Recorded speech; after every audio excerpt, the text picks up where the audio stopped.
everyone. I'm Barbara Ham-Lee. As the African proverb goes, it takes a village to raise a child, and that could not be truer when it comes to foster parenting. African American children are an overrepresented population within the child welfare system, and Black parents are desperately needed to nurture and provide for these children. Up next on Another View, we examine the realities of foster parenting, the good, the challenges, the rewards.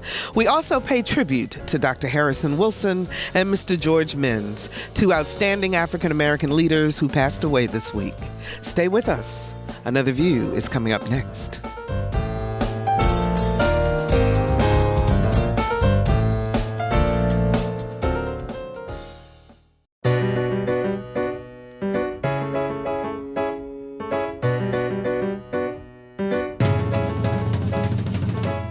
Discussing today's topics from an African American perspective, this is Another View.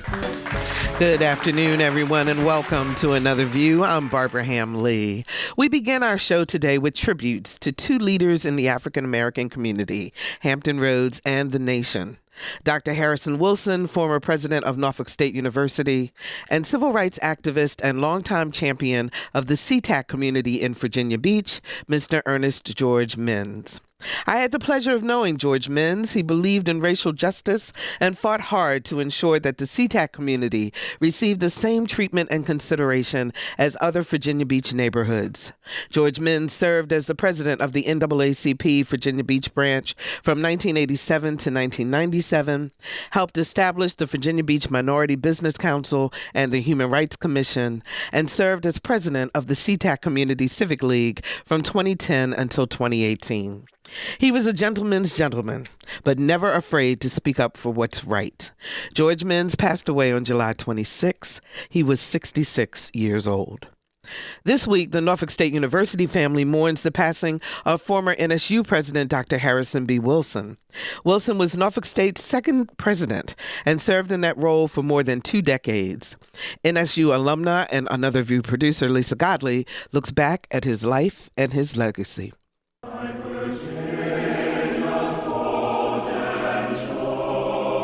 From the moment he took the reins at Norfolk State, Dr. Harrison B. Wilson was determined to see the school progress, and progress it did. It was during his presidency that Norfolk State College was transformed into Norfolk State University. The small college had just 4 graduate programs in 1975, but grew to 14 master's and 1 doctoral program by 1996. Also during his tenure, NSU's Naval Reserve Officers Training Corps was responsible for producing the largest number of minority naval officers in the nation. During that same time frame, NSU graduated more African American teachers than any other university in America.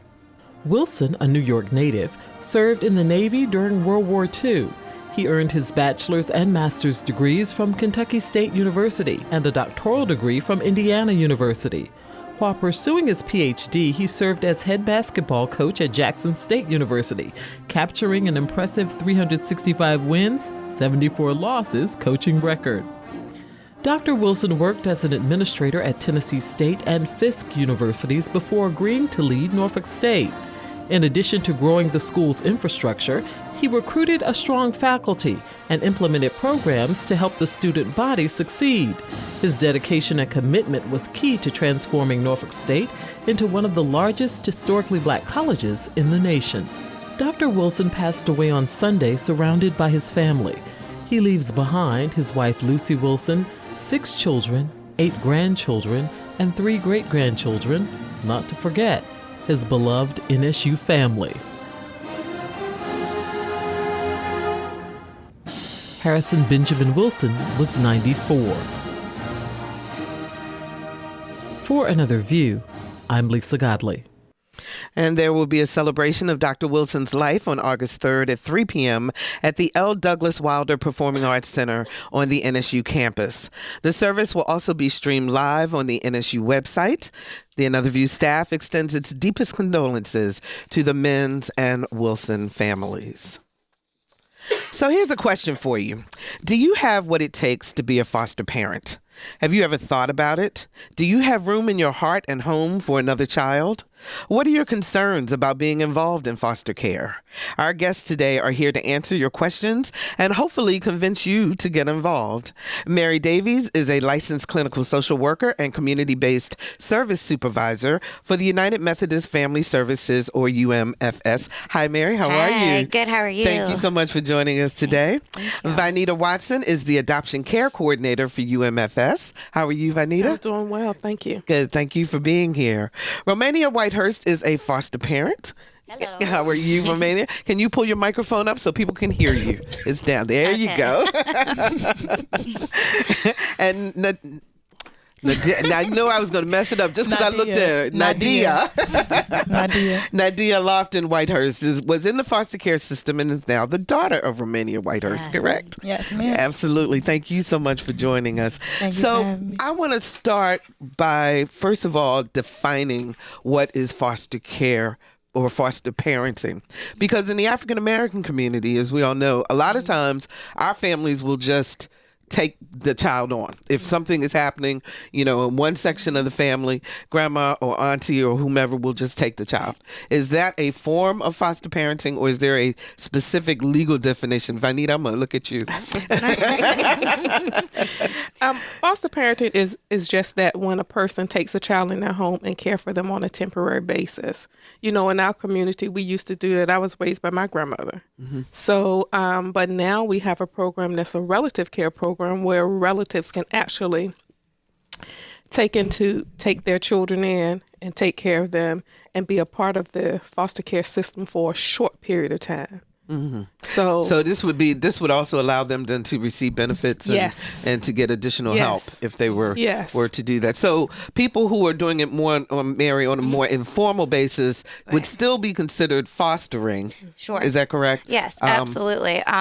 Fostering is just like Vineta said, is just taking a child into your home that just needs that love, support, connection, all those sorts of things. And the foster care system is, designed to be temporary until that child can return home or return to a family member or be adopted out of the system. Mm-hmm. But the foster care provides case management. So there's a lot of community supports that being a foster parent in any capacity can give you. You get case management, you get a lot of resources in the community. And so sometimes there's family members who are out there raising, their children or their nieces or nephews or grandchildren. And as much as they love those children, they need some extra help. They're like, what am I doing? There's financial, constraints that come with taking on children into your home that, you might not have been prepared to take. And so those are some of the supports that foster care can give those families. I want to invite our audience to join us early on in this conversation, 440-2665 or 1-800-940-2240. If you are a foster parent, please give us a call. Tell us your story. If you were in the foster care system and you would like to talk about your experience, we would love to hear from you. 800-940-2240 or 440-2665. Give us a call and join our conversation. So, Romania, you became a foster parent. Why did you do that? What were you thinking about and what led you to that calling? Well, I guess for me, it's that my mom died when I was 12. Mm-hmm. And so for that reason, I live with various family members. And so I know what it feels like to need somebody to take you in. Mm. And I know what it feels like to be that person entering a home, and even though you're in there, you kind of feel like you're on the outside and just all the things that come with that. So because of that, God touched me and said, hey, I want you to go out here and I want you to make a difference. I want you to give back the same thing that I did for you. Mm-hmm. I need for you to do that for these children. So how many kids have you fostered? You know what? I don't, because we have like respite and things like that where sometimes you'll take a child because maybe a foster parent needs to go away or has something where they can't, have the children. So I've done that. But at this point, I say offhand, probably about 5 to 7. I would say about 8. About 8? About 8. Okay. I've had quite a few. 8. No, 9. 9? Have there been 9? Okay. Na'diya knows. Yes, ma'am. But you know what? Because you lose sight of that because it's like it's a family. Mm-hmm. When I take these kids in, it's like I am yours, and I always tell them, it's too late because I already love you, so you ain't going nowhere. So I just don't look at it that way. I know at this point I've adopted 2, and I have one that I've had since he was 4 weeks old, and the others are still a part, of my family. So yeah. Na'diya, what was you before you wound up in the Whitehurst home? Can you tell us a little bit? You're an adult now, so you can talk about some things, but without naming names or anything of that sort. But really, I'd love to get a sense of what was happening that put you in the system, if you're comfortable with sharing that, and then what was it like for you? Well, growing up, I used to always say I wanted to be with my grandma a lot. Be with my mother a lot. I used to live with my grandmother. My grandmother raised me just about all my life. So being with her, it was just... Yeah, there you go. Mm-hmm. So being with her, she had me and my oldest brother in the house, so it was hard on her, and she was working overnight shifts at the nursing, doing at Norfolk General. So it was just a lot on her. So me saying I wanted to go to my mother was just like, okay, that's just, more stress off of her, which is understandable, because she's getting up there in age. And yeah, I was a tough cookie, so when I get to my mother's, things didn't go too well. Okay. Not gonna get into That's okay. That, we get the point. Yeah, but it didn't go too well. So, months after my 5th grade graduation, social service came in, and they told me I was going into foster care. I ran into the bathroom. I was like, no, I'm not coming out there. Wow. And it was a 1-bedroom apartment in my mother's house, and we stayed there together. We had my dog Zeus, and that was my first dog I ever had. And went to the car, boom, took me to Suffolk, okay. Went to through 10 different foster homes before I got there. And I've been in there since 2011. August 27th, 2011. Wow, you remember the exact date and everything. I have very great memory since I was 2 years old. Wow. Yes, that's incredible. So I'm turning to the 2 experts to tell me about what happens when you have to place a child, first of all, or take a child from a home to be placed. Na'diya says they came out and said, you know what, you're going. I mean, that's probably got to be the hardest thing, I would imagine, for the social worker as well as for the rest of the family. So I'll talk about the placement, what happens to get a child placed, and then Mary can talk about the placement part. But the hardest part for a social worker or anybody to do is to make a decision that children are at risk. So I want to dispel that myth, because still in 2019, people think that social workers just come in the house and snatch children and take them away. Exactly. And don't provide the biological family with opportunity to get their family in order. And so in order for children to be placed in foster care, they have to be in imminent danger. It has to be something that's really going on that cannot be risky for the child. It means that somebody is in danger. Excuse me. And so when that happens, children are removed from their home. It could be neglect. It could be physical abuse. It could be sexual abuse. It could be homelessness. I mean, I'm talking about homelessness where you're going from pillar to post, you're living in your car, and you cannot sustain your family. And so decisions are made so that people can be healthy and safe. And if a decision is made for a child to come into foster care or children to come into foster care, help is going to be given to the family and to the child. So when children are placed in foster care, that agency is going to have goals for that child so they can return home. The main goal is always for a kid to return home. Yeah. We want children to return home. We want families to come back intact. But when that cannot happen, then there are other alternates that have to happen. So the goal is to return home. So on the side of the parenting piece, where parents lose their children, they have opportunities to get it right. To come back and to fix whatever the problem is. To get services and programs. Is there a time frame that they have to fix the issue? Usually, it's supposed to be, between a year to a year and a half. We would love for people to get it right.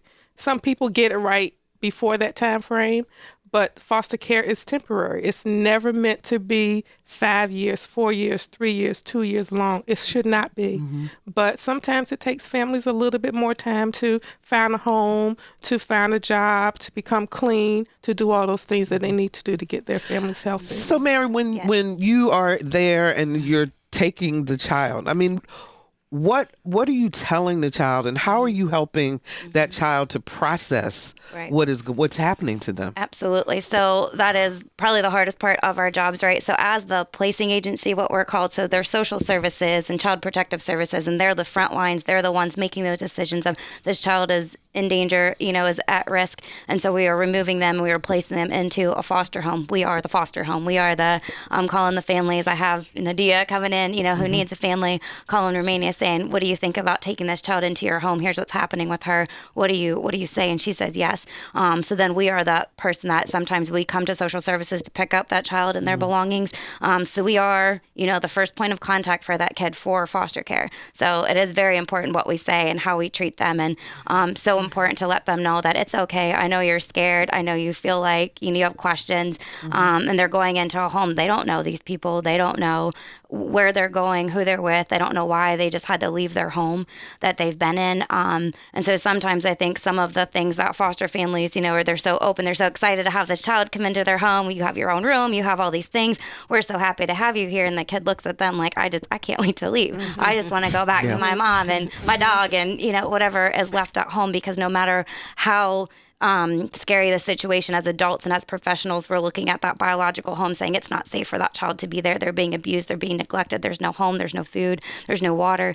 But that child all they know is, well, that's my mom. Yeah. That's all they know is their whole life. And so we're taking them from anything that they've ever known. So of course, safety, utmost importance. I know you don't know these people, but I do. They're good people. They're going to take care of you. You're going to be safe here. No one's going to hurt you here. You're going to be taken care of. And as soon as I know what the next step is, I'm going to let you know. I'm going to tell you. I know you want to see your mom. I know you want to go back home. That is our goal. And that's what we tell our children. That is the goal of foster care. It's the safety and the well-being of the child, but everyone's ultimate goal is to get that child back home or get them with a relative or get them just in a permanent place where they are safe. And that's what we start working with from the time that they come in. Na'diya, was it hard each time you had to move to a different home? I would say majority of them, because I got very close in connection wise, with the family or with just being comfortable being there, and it was just, I was safe, but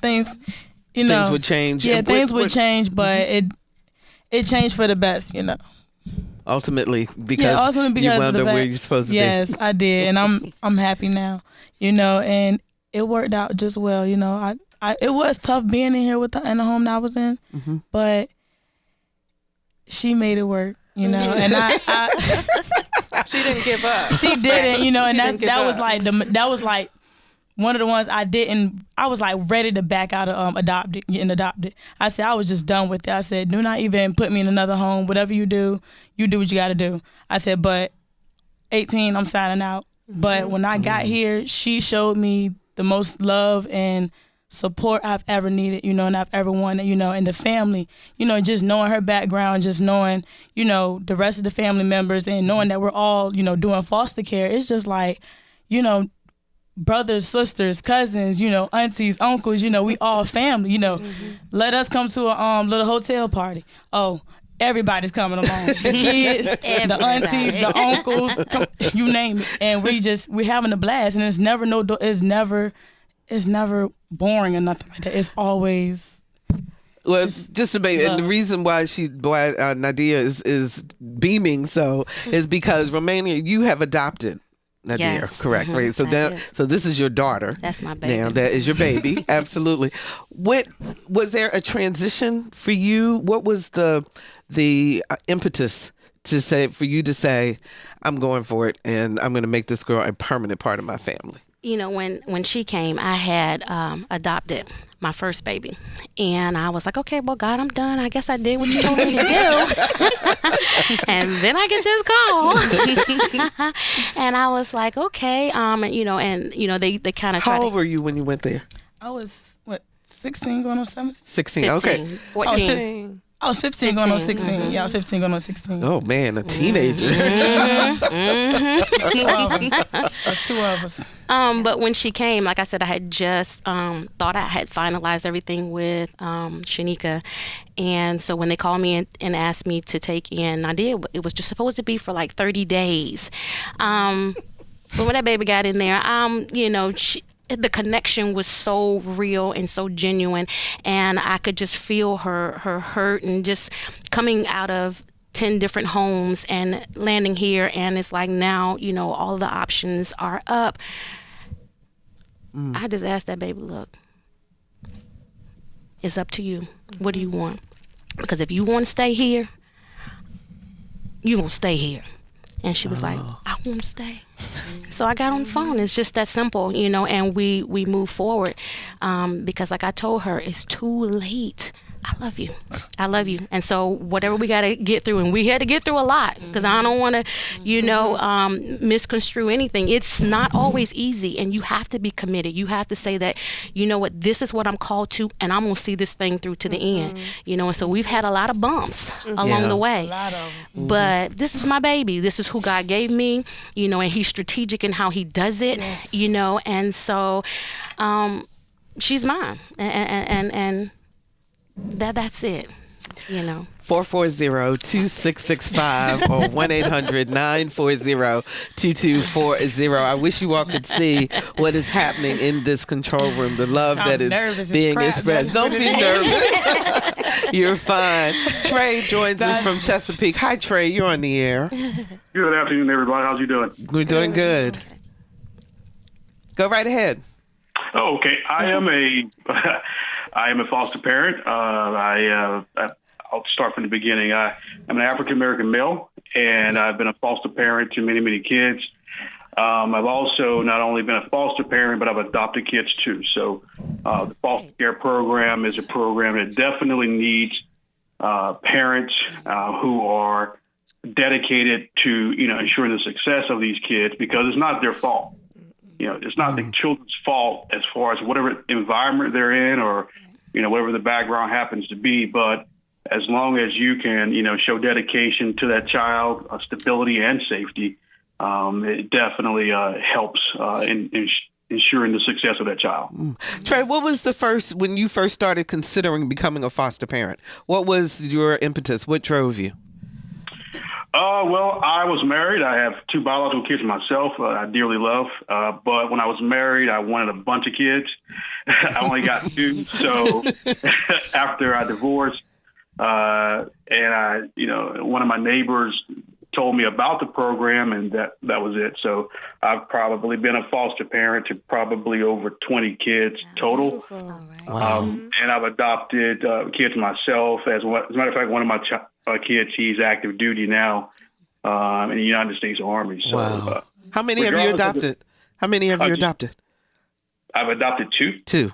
That's fantastic. That's fantastic. Well, thanks so much for the call, Trey. We appreciate it. Thank you. Why is it that there's such a shortage of Black foster parents?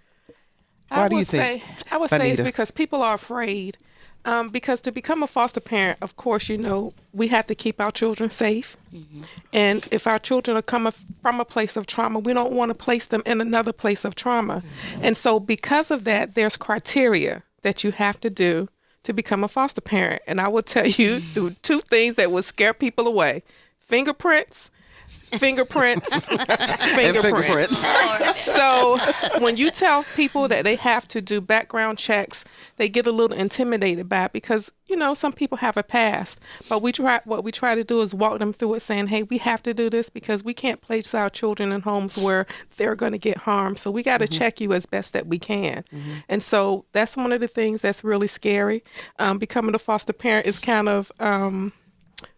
I tell people, we become a part of who you are. So we're in your house. Yeah. We're coming in. We're going to check on you. We're going to check and see what the things you're doing. We want to come and sit down with you and break bread with you. And so people who are private and don't want to have a lot of visitation, that could be scary to them as well. So it's the criteria that does it. And foster care still has a negative connotation in the community. Mm-hmm. You tell people your dream that you want to take care of children, you're going to bring them in your house. They go, what you doing that for, girl? You don't need to do that. You're in the, no. Why you wouldn't bring on somebody else's problem?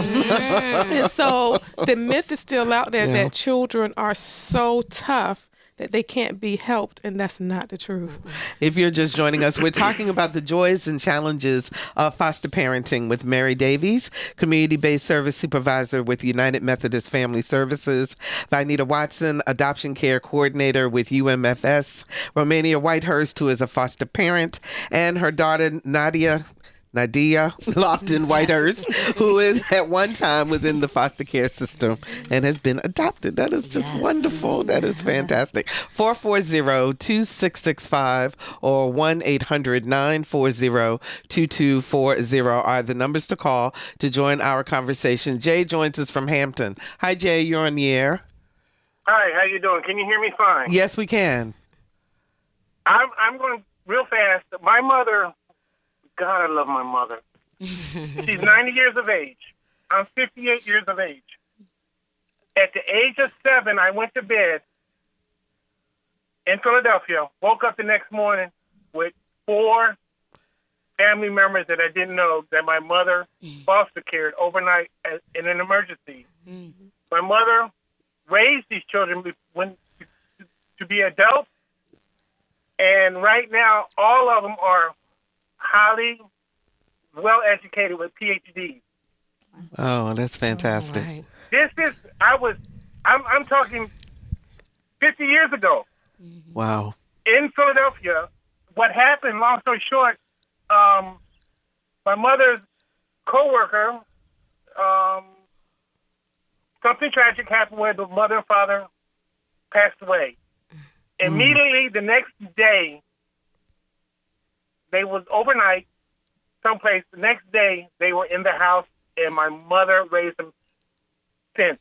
Only reason I'm calling is because I was just talking to I call her my sister, even though we're no blood. She's my sister. Mm-hmm. We talked about that. Mm-hmm. And we always talk about that, and it's like unbelievable. But and the other thing is, we're Middle Eastern. Think of being Middle Eastern in the city of Philadelphia, back in 67, 68, 69. It was hard times. Mm-hmm. Yeah. It was hard times in Philadelphia. And we always talk about that. And, yes. That's fantastic, Jay. Thanks so much for the call. We really appreciate that. You know, the thing I love about this show today is that we hear all the horror stories all the time about either someone mistreating a child once they're in the system or they've done something, that we rarely hear of the success stories that happen. And I'm sure that there are a lot more to them. Okay, I have a couple questions I want to ask. First of all, what's the difference between becoming a foster parent with an organization like UMFS versus becoming one with social services or one of the more public agencies, Mary? Right. Is there a difference? So there is a difference. So we're considered a private agency. So we're what's called treatment foster care. So a lot of times foster parents that come in through us, they are specially trained to take children that have a higher level of emotional and behavioral issues. Also, we are the ones that get referrals for children who are a little bit older. So if you're going in through the public sector, through social services, they are the ones that it's just regular foster care. So those children might be a little bit younger, may have a little less going on when it comes to behavioral challenges through treatment foster care, and there is such a great need for that through a private agency. Is those we're taking a little bit more challenging youth, taking sibling groups, different things like that. And so that is what the biggest difference is. With a private agency, there is the support of a case manager, which we are, like Vineta was saying, we're right in there with you, that you're not doing this alone. And I hope that people who are considering being foster parents think about it and kind of can realize that you're not going to do it alone. If you have that desire to be a foster parent, that we support you every step of the way. We're in the home, we're providing services, we're giving you advice, where if you just don't know what to do and you're going through something, we come to your home, we talk to you about it. So there is a very high level of support as well when you go through. Vineta, what else? You said, I know you have to do the background check, but what else is in the process to become a foster parent? So to become a foster parent, the first thing you have to do, you come to an orientation where we tell you about our agency and what some of the criteria are. So we want to make sure that you have a nice home, And I don't mean, when I say nice, I mean a place for the kid to live. You need to have a bedroom and a bed space for a child. It has to be appropriate. So we're going to check your house out to make sure it meets the standards of the state regulatory-ish things. Does each child have to have their own room? They don't have to have their own room, but males sleep with males of same age, females with females of the same age, so they can share rooms with each other, as long as they're in the same age. Other criteria is you got to be physically and medically okay, because, again, like I said, we don't want to place children in places where they're coming from. We want them to be in healthy environments. You have to do a training class. We do offer training classes so that our community can learn about what a kid who has experienced trauma looks like. So we talk about behaviors. We talk about what it will look like. We give you live examples of what would you do if this happened. So we talk about what to do in crisis situations. We talk about trauma, how it affects children, because I always tell families when I'm doing classes is that if you came in here and took me away from my husband and my house that I live in right now, we're going to have a problem. And then if you tell me I have to go to Mary's house and stay with her and her husband, she's going to have a problem with me because I don't want Mary's house. I don't want Mary's food. I don't want Mary's bedroom that she's specifically made for me, even though she's saying this is going to be wonderful. And so, when you tell families that, they kind of understand that you have to take this thing slow with children, and it's a process for them to adjust to your home. And so we talk about those kind of things. So our training is power-packed. I learn something every time we do training because you get the perspective of families who are coming in because people still don't understand foster care and what it requires. So there's medical, there's the background checks. Financially, we still have this thing where people want to make money doing foster care. Let me tell you something. We can't pay our foster parents enough to do the job that they do. And so you have to have a heart. You got to love kids. You got to have passion for children. You got to have patience because there is a lot of outwork that you do for them to adjust to your home. To the home. Ma'am. 440-2665 or 1-800-940-2240. Gail joins us from Columbia, South Carolina. How are you, Gail? I'm fine. How are you? Good, doing fine. Go right ahead. Well, just enjoying the program. And I've worked in foster care forever, it seems. And I'm retired, and I worked in several states, on several boards nationally. And one of the things that I think the person just talked about trauma, and I just want to expand on it just a bit. We talk about trauma in reference to our foster parents and what they should expect. But unfortunately, what I don't see is that children are treated for the trauma that they're experiencing. What tends to happen is those children that act out the most, that really give us headaches, those are the children that end up getting the attention and getting the trauma therapy that they need. Some of them do. But the child who is not necessarily acting out, whose behavior is more inward around the trauma, those children can get overlooked. And I wish if there was something that I wish that could happen in the foster care system, it would be that we would treat children for trauma just as we would if an adult, like, for instance, the folks at 9/11. We know that those folks were traumatized, so they need to be treated. Every single child, like the person just said, that's snatched out of their home, even though it's for their good, they are traumatized. Right. And they need to be treated. And I think it goes beyond just talking to foster parents about what trauma looks like. It really needs to be, let's work with this child, because this child, every child that comes into foster care, it has a traumatic experience. So thank you, that's Gail. sort of my contribution. I appreciate that. And people are dealing. I was going to say, go ahead, Vineta. Thanks for the call, Gail. Because I would like to give Virginia kudos for how we're looking at trauma now, because most agencies who work with children who are in foster care, even the public sector, we are dealing with trauma. So Virginia has definitely become trauma aware. So it's in curriculums, it's in trainings. They offer trainings in the community because we realize that is the force that drives behavior. And for everyone to understand that, we have definitely put that in our curriculum. So we are aware of that, and they're dealing with, I would say within the last 2 years, well, within the last 5 years, trauma-focused training is big here. But are they also doing counseling for the kids? Yes. Too, as part of that trauma-focused with treatment, training? foster care, all children have to be in therapy. Okay. Romania, I want to ask you a question about emotions. How do you let go when a child is ready to go back to their home, to their original home, or for whatever reason they're being transferred out of your house? I would imagine, because I can tell you're a person that becomes attached quickly. But how do you deal with that?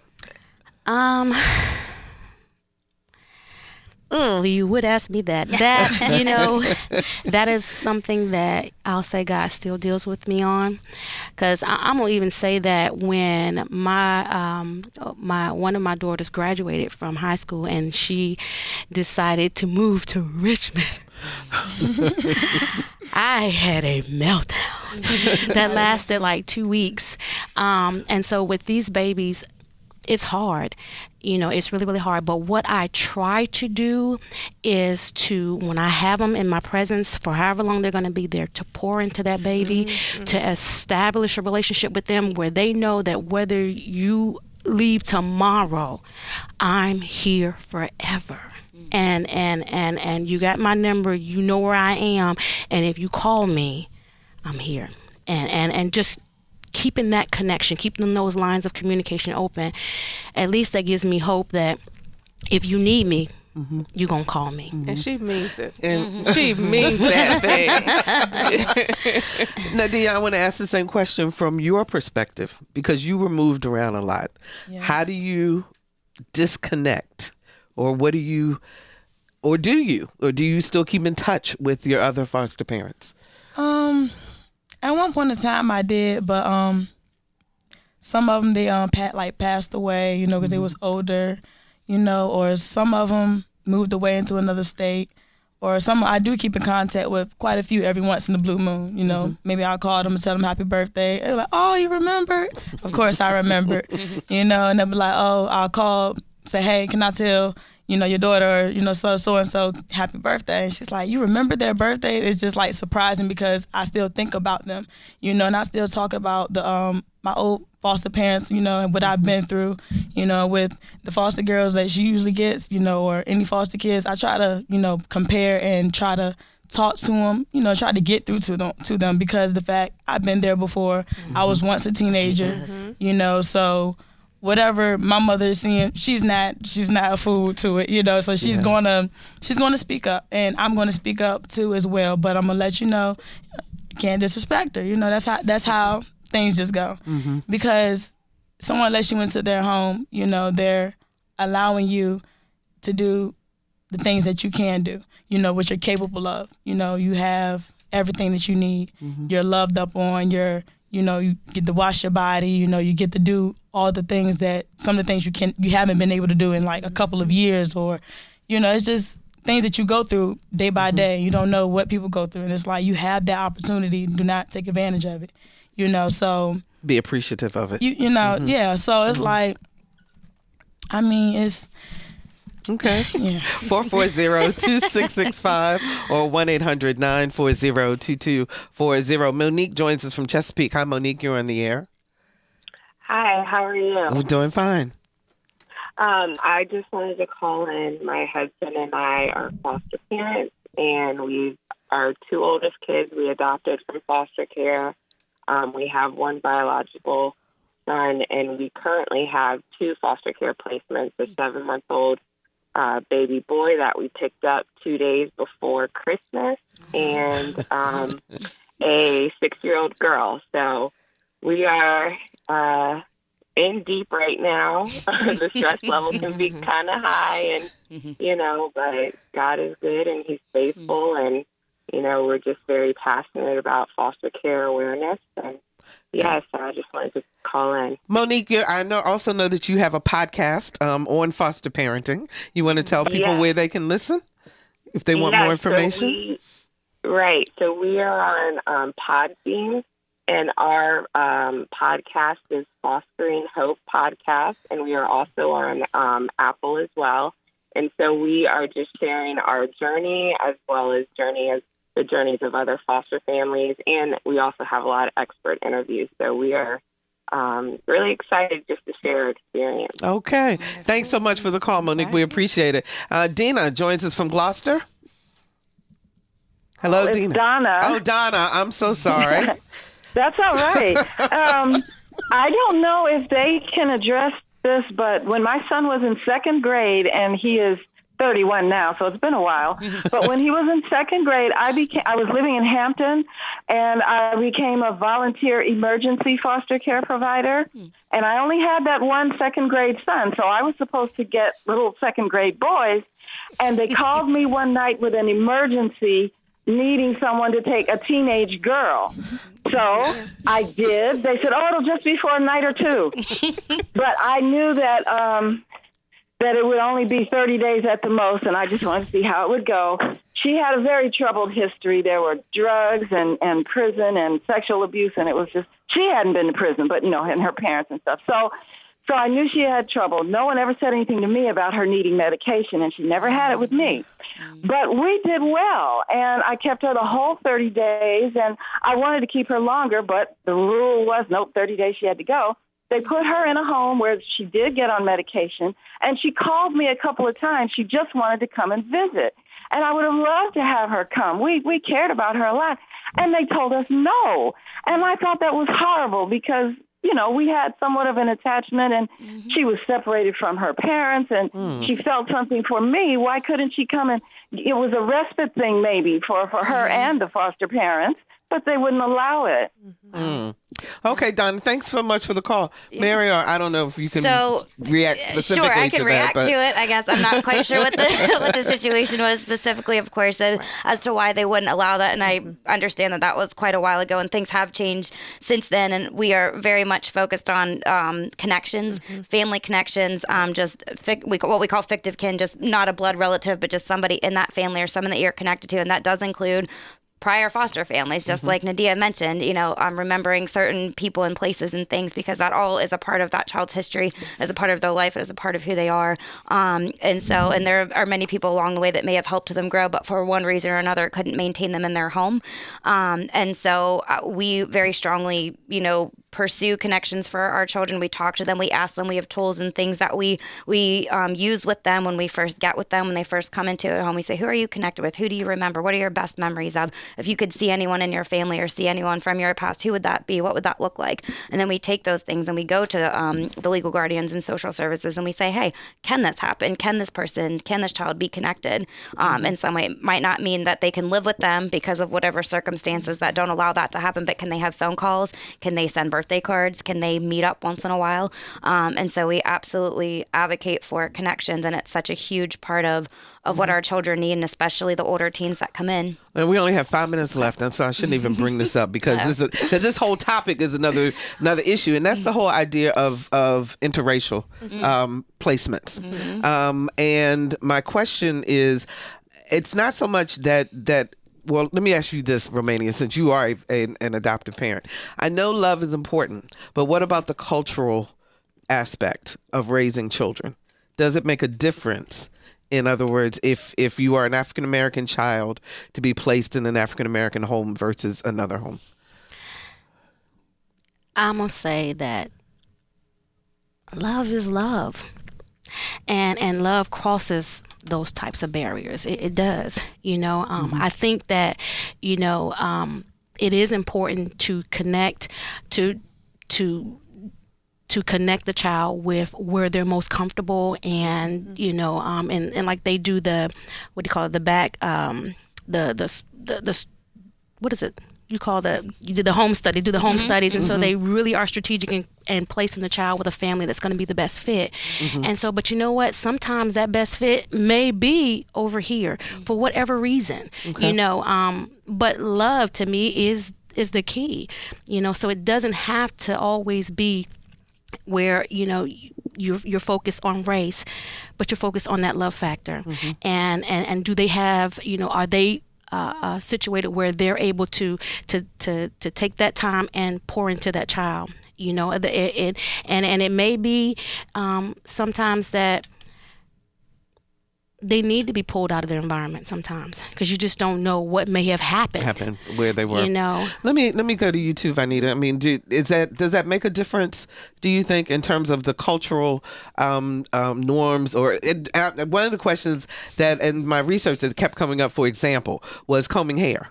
You know, and the issues. I mean, there are just some cultural things that are just different. And so is that another reason why you're trying to encourage African American families to get involved? And so what I was going to say when Romania was talking, to piggyback off her, is that sometimes that, you know, when we are preparing families to become foster parents, we do a section in our home study that talks about what type of child they would take.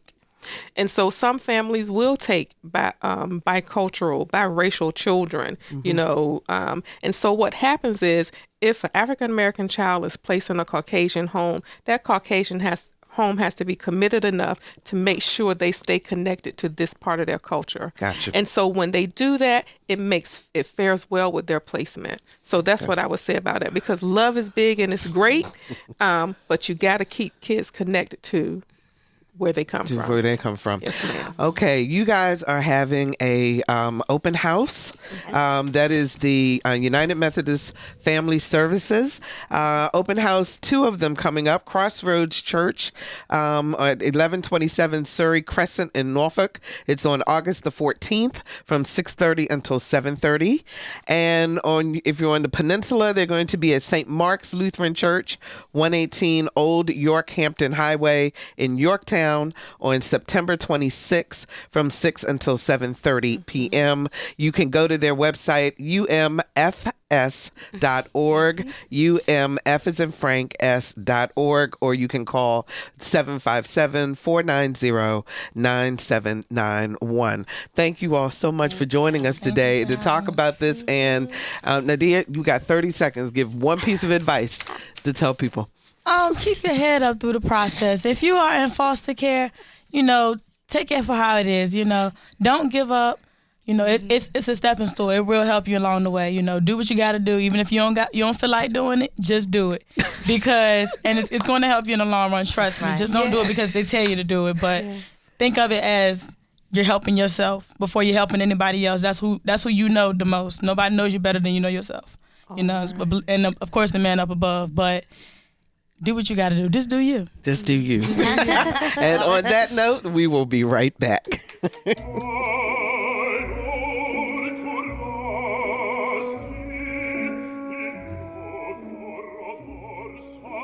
Hello, my name is Ryan Speedo Green. I'm a bass baritone opera singer from the Metropolitan Opera, and I'm originally from Suffolk, Virginia, and this is Another View.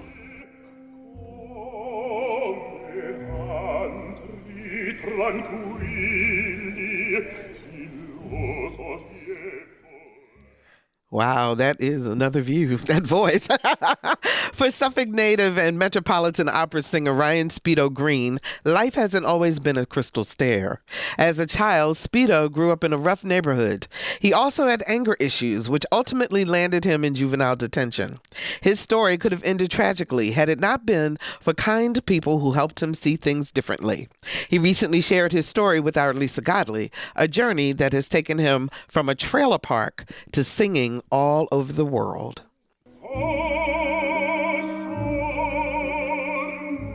Bass baritone opera singer Ryan Speedo Green is living his dream, which is pretty miraculous if you look back at the path he took to get there.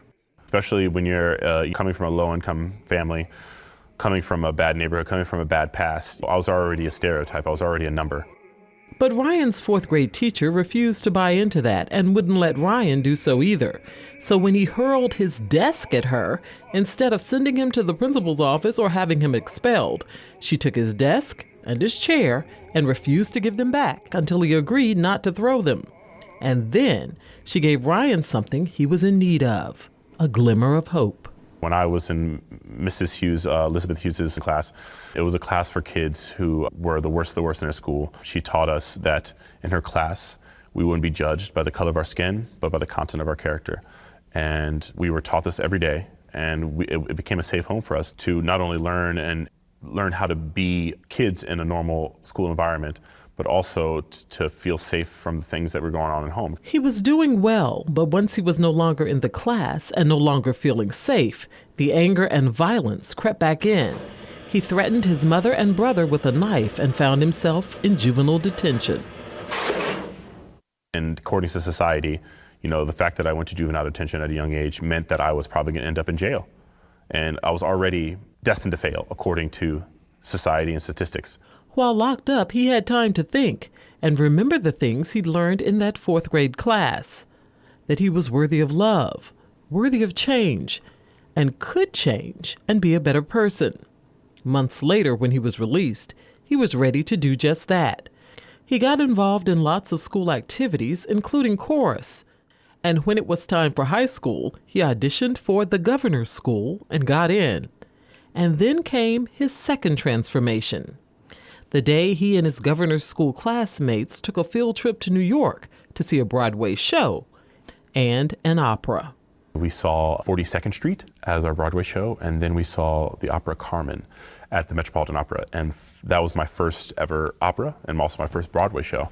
And when I sat in the theater thinking, to me at the time, opera was this big white Viking lady with Viking helmet breaking windows, or it was something that would never someone like me could do. The person who was portraying the title character of Carmen was an African-American mezzo-soprano by the name of Denise Graves.